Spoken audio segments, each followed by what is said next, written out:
هیڅ پوه نشم د ګوتو په شمار شپې وې تېرې دي ژوندون مې د دنیا یو څو شېبې وې تېرې دي ژوندون مې د دنیا یو څو شېبې وې تېرې دي هیڅ پوه نشم د ګوتو په شمار شپې وې تېرې دي ژوندون مې د دنیا یو څو شېبې وې تېرې دي ژوندون مې د دنیا یو څو شېبې وې تېرې دي اوس دلته په لحد کې ګرفتار په خپل عمل یم اوس دلته په لحد کې ګرفتار په خپل عمل یم په ژوند کې که خوږې وې که ترخې وې تېرې دي ژوندون مې د دنیا یو څو شېبې وې تېرې دي ژوندون مې د دنیا یو څو شېبې وې تېرې دي هېڅ پوه نشم د ګوتو په شمار شپې وې تېرې دي ژوندون مې د دنیا یو څو شېبې وې تېرې دي ژوندون مې د دنیا یو څو شېبې وې تېرې دي نه غم به ابدي و نه ښاد وتل تر تله نه غم به ابدي و نه ښاد وتل تر تله غمجنې او خوشحاله مرحلې وې تېرې دي ژوندون مې د دنیا یو څو شېبې وې تېرې دي ژوندون مې د دنیا یو څو شېبې وې تېرې دي هېڅ پوه نشم د ګوتو په شمار شپې وې تېرې دي ژوندون مې د دنیا یو څو شېبې وې تېرې دي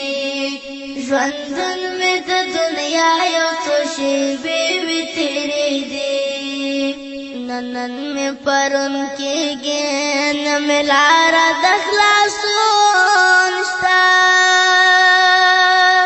نن مې پرون کېږي نه مې لاره د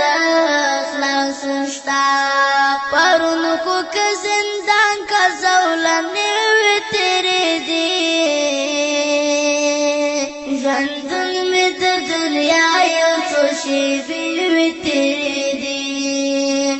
ژوندون مې د دنیا یو څو شېبې وې تېرې دي هېڅ پوه نشم د ګوتو په شمار شپې وې تېرې دي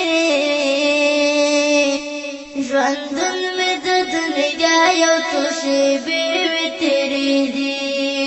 ژوندون مې د دنیا یو څو شېبې وې تېرې دي که درد که پرهرو او که دارو تېرېدل به که درد که پرهرو او که دارو تېرېدل به که بلې پر وجود به مې لمبې وې تېرې دي ژوندون مې د دنیا یو څو شېبې وې تېرې دي ژوندون مې د دنیا یو څو شېبې وې تېرې دي هېڅ پوه نشم د ګوتو په شمار شپې وې تېرې دي ژوندون مې د دنیا یو څو شېبې وې تېرې دي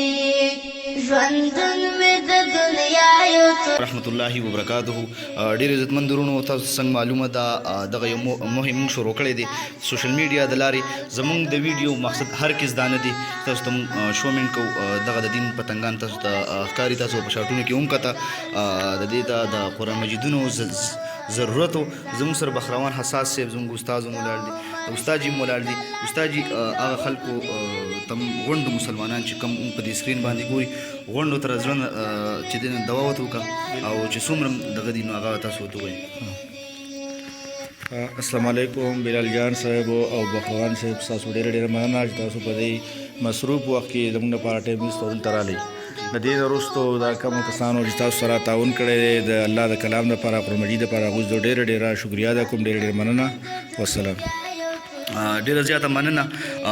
زمونږ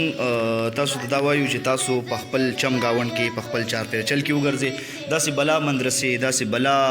جوماتونه چې کوم دي هغې کې د دین دا پتنګان چې دی سبق وایي خو دې د وجې تاسو ته ښه پته دا کرونا وایرس زموږ مسلمانان ډېر اوځپل خراب یې کړه نو د دې قرآن مجیدونو زموږ ډېر زیات ضرورت دی دغې ماشومانو په دې جوماتونو په دې مدرسو کې چې دا کم ماشومان پاتې کېږي نو دا به د سبا قاریانی دا به د سبا عالمانی دا به د رسول کریم صلی الله علیه وسلم هغه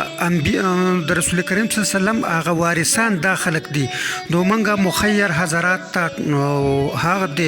د کلي د چاپیرچل خلکو ته دا درخواست کوو چې د دې خلکو د جامع پیزارو د دیو د کتابونو د دې خیال وساتئ چې زمونږ دا د اسلام قلاګانې چې دي چې دا ونه نړیږي او دا نور مضبوطه شي او د رسول کریم صلی الله علیه وسلم دین په ټوله دنیا کې غالب راشي او شوشه د پاره نه لګیا د الله د رضا د پاره لګیا یو د انسانیت د خدمت د پاره لګیا د دین پتنګ چې د تلاوت وکړي ان شاء الله د خبرونه بیا سره رسي. اعوذ بالله من الشیطان الرجیم بسم الله الرحمن الرحیم قل اعوذ برب الناس ملك الناس اله الناس من شر الوسواس الخناس الذي يوسوس في صدور الناس من الجنة والناس. صدق الله العظيم. جزاك الله. ماشاء الله ماشاء الله. ګرانو کتونکو دا و د نننۍ ورځې خپرونه انشاءالله د بلې خپرونې په درانه خدمت کې بیا ستاسو سره جریږو. ښه وخت مو غواړو. لوی الله په امان. ازمیان شوا میاش بکال شو کال کلونه شوا نظاما دا عمر شپې کلنډې که اوږدې وې تېرې دي ژوندون مې د دنیا یو څو شېبې